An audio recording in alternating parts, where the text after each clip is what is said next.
As he surveyed the scene at the table, Mary's dark head and Tossie's fair one, both bent towards the cradle at its side, and a bowl of snowdrops, their stems protruding from green moss, resting near its edge with the baby's milk bottle propped against it, John got a sudden delicious feeling of the continuity of these domestic vignettes as they gather themselves together and take varied patterns all the way down the centuries.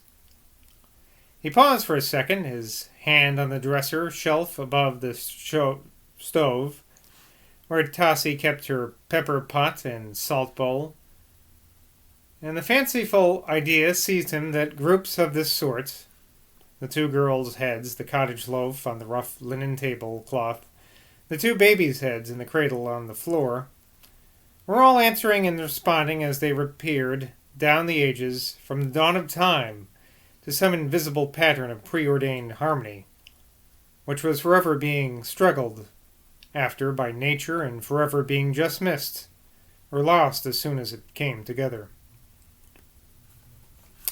As he stood there watching those four feminine heads, the grown ones and the others, grouped about their cottage loaf and their bowl of snowdrops, the scene wavered and fluctuated before him, melted, dissolved, and changed. Through that Glastonbury room, as he gave himself up to his waking trance, flowed the big river at Northwold, rose the span of Folden Bridge, whitish and narrow, deepened and darkened the dim pools of Dyeshole under their ancient willow roots. Why should he wait for old Tom's return?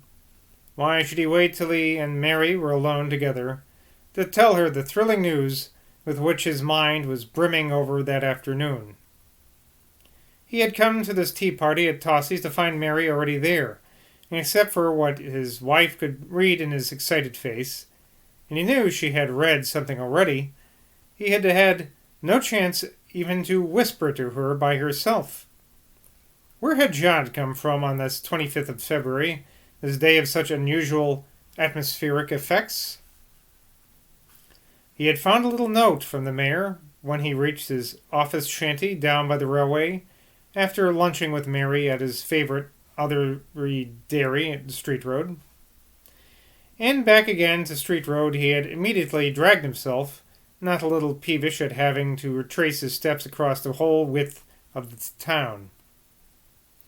But once inside Cardiff Villa, once ensconced in Mrs. Geard's chair, with the well-known knitted antimacassar of bright-coloured wool behind his head, and old Geard nodding, his great white face opposite him, he had known, by one of his swift vagabond instincts, that, as far as he was concerned, this day of strange underwater lights was a bridge of incredible, undreamed-of luck.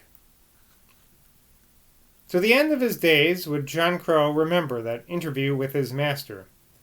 The first thing he had noticed, for he had been seen little of Mr. Geard since the dead man had become so much more than the mayor of Glastonbury, was that Bloody Johnny had gotten older. Yes, his hair was grayer, his face was whiter, his plump hands were more wrinkled, and the stomach over which they were folded was more capacious. And that's why, lad, Mr. Geard said, I can talk to ye about things I can't speak of to anyone else. 'Twould make Crummy unhappy, and the sweet lass is unhappy enough over Holy Sam, and 'twould make Cordy nervous. And as for my dear wife, the truth is, lad, I've been telling ye, ever since our opening of the arch, that his work for me here be about done. At first he wouldn't give ear to what I said. He thought 'twas laziness of the devil in me bosom. But when I went on telling ye now 'twere, he came little by little to give heed. 'Tweren't that he were deaf, even before, ye must understand, sonny, but 'twere that I be such a queer one, and that I had summat to me, yes, laddie, that's the solemn truth, that he couldn't get the hang of. John looked at the diabolical black eyes, now gleaming like two full genius mine shafts out of some Tartarian tin mine. And he thought to himself, I don't wonder that Christ finds it hard to understand him. The truth is, the old chap's never been more than half a Christian. You are not easy to understand, Mr. Geard, he murmured out loud. The remark seemed to displease the mayor of Glastonbury. That's because I'm too simple for you. I be too simple for anything in this clever town. I be a Montagu man, I be. I don't call you simple, Mr. Geard. John was growing excessively bold in this interview with his master. Was it that his drifting tramp's mind had gathered up an inkling that this was the very last time, upon this earth, that he would talk to Mr. Geard face to face? It is not often given to human beings to be able to treat a fragment of time that can never return again with an intense and ritualistic concentration appropriate to a moment, in irretrievably slipping away into an everlasting impossibility of repetition. But on this February afternoon, John Crow did touch exactly and precisely such an intense concentration. He attained it, and again, after it was all over, he thanked his stars he had attained it, partly because of all his childish and greedy high spirits under the pressure of his instinct about some incredible good fortune, and partly because, beneath the semi-hypnotism that Geard's black eyes exercised over him, there was a direct transference of thought between them. But was it really possible that Christ himself found it hard to understand in that singular servant of his what he, John Crow, the eternal heathen, the stone worshipper, the forehead tapper upon stones, understood quite easily? What he did see was, or at least what he imagined he saw, was that Geard of Glastonbury, having built his Saxon arch, having worked his miracle, having inaugurated his new mystical Johannine and anti-Pauline cult, had decided that it was an appropriate time, although there was no hurry about it and it was necessary to avoid any unpleasant shocks, to leave this misty, rainy, sebaceous atmosphere of Glastonbury and pay an exploring visit to the Isles of the Dead. I believe you are so little of a simple person, sir, John said, the gall to say to him now, that you are meditating that what many people would bluntly call suicide, although there might be, I am ready to admit, other and prettier names for it. Bloody Johnny lifted his left eyebrow at this, a sign with him that he acknowledged the receipt of a palpable hit. He shuffled in his chair, leaned forward a little, and smiled. But I've hardly begun my talks with these foreigners, he said. If you'll excuse me saying so, sir, said John, who now seemed driven on by some demon within him to try and frighten away his good luck, even at the moment when it was on the point of falling in his lap. I think you express your ideas more effectively by just being what you are and talking casually to your friends. Leaving it to Adeling and Lady Rachel, in your wayfarer, sir, to make your thoughts reasonable and logical.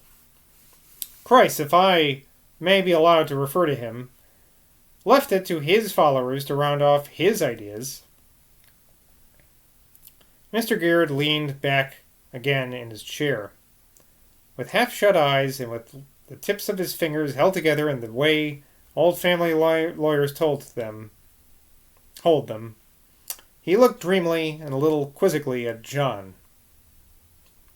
I would rather like to ask you a question, young man, he said slowly. Say on, dear my lord, quoth John. Could you conceive anyone, could you, in fact, for there's no need to beat about the bush, conceive me committing suicide out of love of life, instead of out of weariness of it, or out of hatred for it? Love of life? Questioned John. He pulled up his legs under him in Megan's chair and, leaning forward with his hands on its elbows, allowed his lank frame to relax with a certain voluptuousness and then grow rigid with an eager, intense, magnetic curiosity. Death and what's beyond death, went on Mr. Geard, are only what ye might call the unknown aspects of life. What I want to ask you is, do you suppose anyone's ever committed suicide out of an excess of life, simply to enjoy the last experience in full consciousness? John's eyes were now shining with lively curiosity. He had forgotten all about his premonition of his master's benevolence. His whole being quivered with a hyena-like lust for spiritual blood. Curiously enough, it was exactly at that same hour, in this afternoon of subaquatic lights and shadows, that Paul Trent pulled up his legs onto the bench of the cattle market railings to reveal his secret feelings to the death-doomed Miss Elizabeth. It was the privilege of that stricken lady to listen to the confession of a feline idealist. It was the privilege, or the trial, of Mr. Geard to be inquisitioned by a prowling skeptic. In a town of so many heavy-weather somnambulists, these light-footed jungle cats and jackals seemed lured by a necessity in their nature to rub themselves with excited tails or with panting nostrils against the most formidable characters in their vicinity. "But, sir," John protested now, "don't you think that whatever the minds of spirits of people want to do, their bodies, or the central vital nerves in their bodies, must always hold them back at the last? Don't you think, sir, that though our minds can desire death for many reasons, it's a different story when we come actually to try killing ourselves? Don't you think that something automatically leaps up then that loathes death and must fight against death? Do what you can until the bitter end?" Hearing these words from the figure in his wife's chair, Mr. Geard emitted a sound that might be rendered by the syllables rum-de-dum-de-dum. Rum-de-dum-de-dum. And we'll run-de-tum-de-dum out of here for today. This edition of the Glastonbury Romance is brought to you by the United States Census. Please make sure you're counted in the census today. It ends on September 30th, so you don't have much time. Until next time, I'll see you in the census. No, the Glastonbury Romance. Cheers.